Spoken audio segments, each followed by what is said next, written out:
Would you believe that I found this on the side of the road when I went to pick up another piece of furniture? Let me tell you, I would have strapped it to my roof if it hadn't fit in the back of my car. It had a failing finish, the handles were all wonky, it was dirty, dusty, but I knew it had potential to be a Pottery Barn-esque, weathered, rustic piece of furniture. So I'm going to show you step by step how I did it. I started by removing the drawers, then went on to the handles, and I had to do a little bit of a repair on one of the drawer runners as well, which is quite common on older pieces of furniture. I just tacked this back into place with the existing nails on the piece of timber.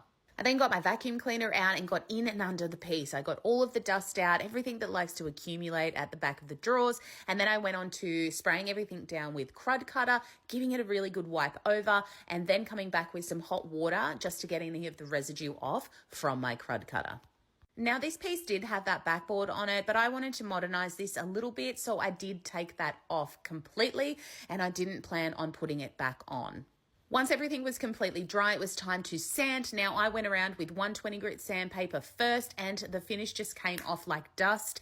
I then went up to 150, 180, and finished with 240 grit sandpaper. Now, because this piece was an oak, it has a warm undertone when you go to do your paint washes and when you want to do your clear varnishes and things like that. So to counteract that, I did 2 rounds of household bleach. I'm doing it on a sunny day and I do it outside. So yes, you can use wood bleach. That works great as well. But I've always had really great results with just regular household cleaning bleach. But you do want to make sure that you get a nice saturated application.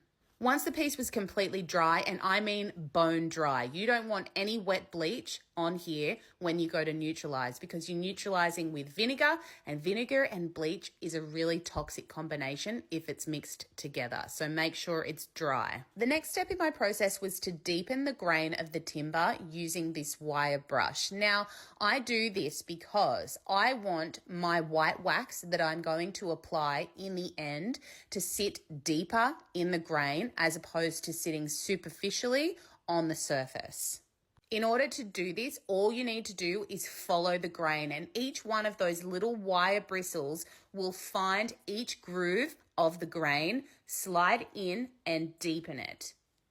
So you can see I'm just going with the grain up and down, following it and doing it over the entire piece, over the sides, right at the very top, over the drawers, over the top, everywhere. Now, the bleach cut out a lot of my warmth, but I still went in with a paint wash. I did 2 applications of this beige to give myself a really neutral canvas to do my white waxing on. Paint washing is such a fantastic technique. You can achieve some amazing results with it. You can add warmth to timber, you can neutralize it, you can cool it down completely. And if you want to learn exactly how to do it, how to choose the colors, how to apply, how to mix them up, I have a guide through the link in my bio which will teach you everything you need to know.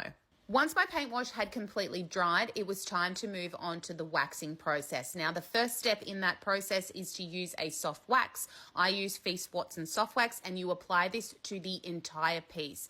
And what this is going to do is it's going to create a buffer so that the white wax that you use or colored wax that you use does not grab onto the timber, and it's easily wiped away where you want it to be wiped away. Now, it's really important to work it into the grain, so go each way, go left to right, up and down, everywhere. When it's a deep grain like this, you want to get that wax into the grain, so really work it in. Now, you can see here that the soft wax has only added depth, and that's what the combination of the bleaching and the paint wash has done, a nice neutral canvas. Now, the next step is to apply your white wax, and I always do this with a brush. Now, I am warming up the product in the tin, so that's why I'm swirling it around, and then I go ahead and apply with the grain, against the grain, and the idea here is that we have deepened that grain, we've enhanced it, but now we want to flood it with the wax. So you want it to be overflowing. Each little grain line, you want to be overflowing with wax. So you apply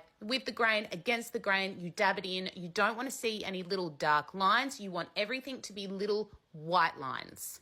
It can feel like you are applying too much product, and it might freak you out the first time that you do this because you think, oh my goodness, like it's going to grab. But because you have put that soft wax layer down first, you are going to be able to rub the excess off very easily, and you are going to be left with it just sitting in the grain.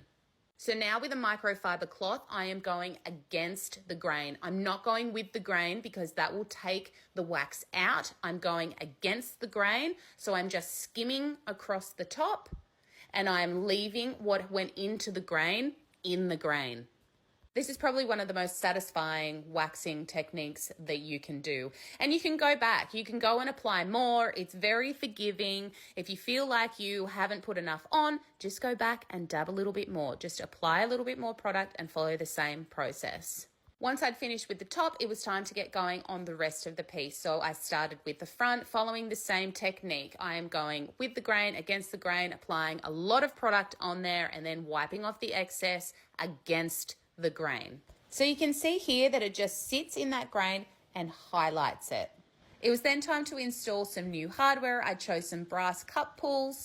And this is the end result. I absolutely love how this turned out. From afar, you have that weathered, aged look, but then you get up close and you can see that beautiful grain highlighted with the white wax, and it has that beautiful sheen as well. I think the brass handles really complemented this piece. I love it. What do you guys think? Is it a nail or a fail?